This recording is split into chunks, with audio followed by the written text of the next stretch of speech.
At ayon na sa ating bubit, ayan, mamaya na itong politician. Dami Puntahan nagte-text, muna natin lakay si Giselle.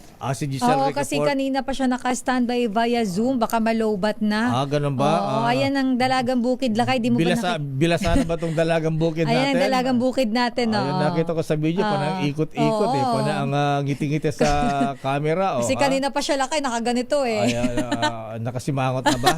Sige, Puntahan tawagin muna mo. natin lakay si Giselle, ang First Lady Lisa Araneta Marcos sa pangungunahan ng paglilingkod ng Love for All sa Pasay City at higit sa 6,000 lakay na mga Pasayenyo ang makikinabang dyan. At nandyan ngayon si Giselle Ricafort, parang nasa ano yata ito Saan Nasa ba to?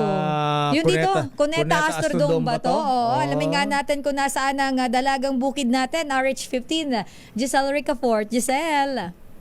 Lakay, Sister L, inaantabayanan na yung pagdating ni First Lady Lisa Araneta Marcos dito sa may Pasay City Astrodome. Pangungunahan ng unang ginang ang paglulunsad ng Love for All program sa pagtulungan ng lokal na pamahalaan sa pangunguna ni Mayora Eni Calixto Rubiano.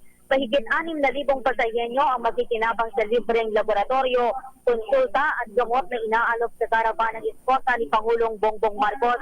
Kabilang ang essential laboratory procedures, pagpapakonsulta sa mga espesyalista kagaya ng mga pediatric, gynecology at medical o general medicine.